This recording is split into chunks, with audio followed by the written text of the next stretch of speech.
नमस्कार। देखिए, जो लोग गाते हैं उनके लिए उनकी आवाज़ से बढ़कर कुछ नहीं होता। ये उनका सबसे कीमती साज है। पर सवाल ये है कि क्या इसकी देखभाल भी उतनी ही शिद्दत से होती है जितनी होनी चाहिए। आज हम गायकों के लिए वोकल केयर के एक बहुत ही ज़रूरी लेकिन अक्सर नज़रअंदाज किए जाने वाले पहलू पर बात करने वाले हैं। और चलिए सीधे मुद्दे पर आते हैं।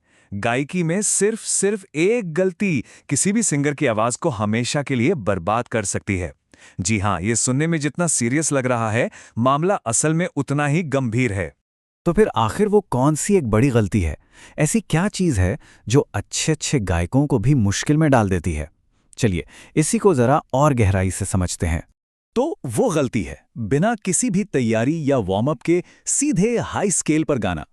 मतलब बहुत से सिंगर्स क्या करते हैं कि बिना गला खोले, बिना सांसों को कंट्रोल किए सीधे गाने के सबसे मुश्किल हिस्से ऊंचे सुरों पर पहुंच जाते हैं। और बस यही आदत उनकी आवाज के लिए सबसे बड़ा खतरा बन जाती है। अच्छा, तो अब सवाल ये है कि अगर वार्म अप ना किया जाए, तो होता क्या है? इसका हमारी आवाज़ पर असर क्या पड़ता है? चलिए देखते हैं कि इसके फिजिकल नतीजे क्या-क्या हो सकते हैं। देखिए, इसके चार बहुत ही कॉमन और बुरे असर होते हैं। सबसे पहला, वोकल कॉर्ड्स पे जबरदस्त खिंचाव पड़ता है। दूसरा, गले में सूजन आ सकती है। तीसरा, आवाज भारी और बैठी बैठी सी लगने लगती है। और चौथा, ऊंचे सुर लगाते वक्त आवाज के फटने के चांस बहुत बढ़ जाते हैं।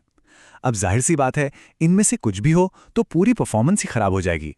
तो फिर सही तरीका क्या है? आवाज को गाने के लिए तैयार कैसे करें? चलिए, प्रॉब्लम की बात बहुत हो गई, अब जरा इसके सॉल्यूशन पर आते हैं। तो चलिए अब बात करते हैं आवाज को खोलने के उस सही और सेफ तरीके की, जो न सिर्फ नुकसान से बचाएगा बल्कि आवाज को और मजबूत भी करेगा।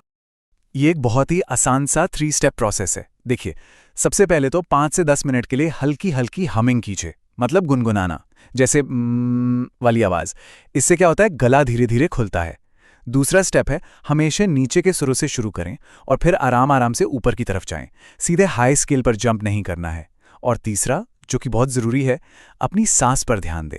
सांस छाती से नहीं बल्कि पेट से, मतलब डायफ्राम से आनी चाहिए। पर इन सभी तरीकों के पीछे ना एक बहुत ही सिंपल लेकिन पावरफुल प्रिंसिपल काम करता है। एक ऐसा आइडिया जो अगर समझ आ गया तो फिर गलती होने का सवाल ही नहीं उठता। और वो प्रिंसिपल है बस इतना सा कि गला भी एक मसल है। जी हाँ, बस इसी एक लाइन में सारा का सारा राज छिपा है। इसको समझने के लिए सोचिए जिम जाने के बारे में। क्या कोई भी जिम में जाकर बिना वार्म अप के सीधा भारी वजन उठाता है? नहीं ना।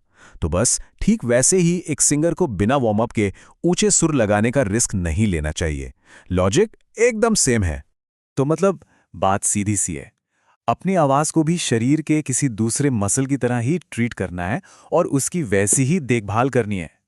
सही तैयारी और सही केयर, बस यही वो चीजें हैं जो आवाज को ताकत और लंबी उम्र देती हैं।